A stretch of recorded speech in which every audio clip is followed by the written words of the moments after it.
ಶಿವಮೊಗ್ಗದ ತಾವರಿ ಚಟ್ನಹಳ್ಳಿಯಲ್ಲಿ ಮಲ್ಲೇಶ್ ಎಂಬುವವರ ಮನೆಯ ಕುರಿ ಕೊಡವೆಯಲ್ಲಿ ಸುಮಾರು 4.5 ಅಡಿ ಉದ್ದದ ಕೊಳಕು ಮಂಡಲ ಹಾವು ಕಾಣಿಸಿಕೊಂಡಿತ್ತು. ತಕ್ಷಣ ಸ್ಥಳೀಯರು ಸ್ನೇಕ್ ಕಿರಣ್ ಅವರಿಗೆ ವಿಷಯ ತಿಳಿಸಿದ್ದಾರೆ. ಸ್ನೇಕ್ ಕಿರಣ್ ಅವರು ಸ್ಥಳಕ್ಕೆ ಧಾವಿಸಿ ಹಾವನ್ನು ರಕ್ಷಿಸಿ ಕಾಡಿಗೆ ಬಿಟ್ಟಿದ್ದಾರೆ.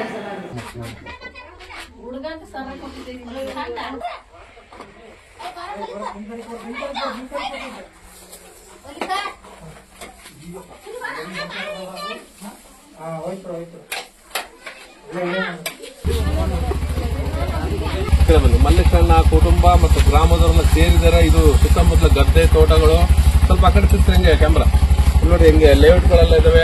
ಅಲ್ಲಿ ವಾಸ ಮಾಡುವಂತಹ ಹಾವುಗಳನ್ನು ಹೆಚ್ಚಾಗಿ ಈ ಕಡೆ ಮನೆ ಹತ್ರ ಈ ಇಲಿ ಕಂಪೆಗಳನ್ನು ತಿನ್ನುವಂತ ಅವಕಾಶ ಬಂದಿದೆ. ಯಾರು ನೋಡಿದ್ರು ಮನೆಯಲ್ಲ ಕಟ್ಟಿದ್ದೆ ಬೆಳಗ್ಗೆ ಬಂದೆ ಕೋಳಿ ಬಿಟ್ಟೆ ಆಮೇಲೆ ಅದು ಮೇಯ್ ಒಂದು ಈ ಸೊಪ್ಪು ಮುರಿದಾಕಿದೆ ಇತ್ಲಾಗೆ ಹತ್ಲ ಮಕ ಮಾಡ್ಕೊಂಡು ಆರಿಸೋದು ಬಿಡಿ ಇದು ಆರಿಸ್ತಕ್ಕೆ ಹೊಂಟಿರ್ತಲ್ಲ ಅಂದ್ರೆ ಮತ್ತೆ ಹೋದೆ ಸ್ನಾನ ಮಾಡ್ಕೊಂಡು ಮತ್ತೆ ಹಿಂಗ್ ಬಂದೆ ಈ ಸೊಪ್ಪು ಮುರಿದ ಆಮೇಲೆ ಮತ್ತೆ ಪಾಠ ಕೊಟ್ಟೆ ನಾನು ಹೋಗಿ ಹಾಕಿದೆ ಅದ್ ಹಿಂಗೆ ಹುಸ್ಸೋಡೆ ಅದು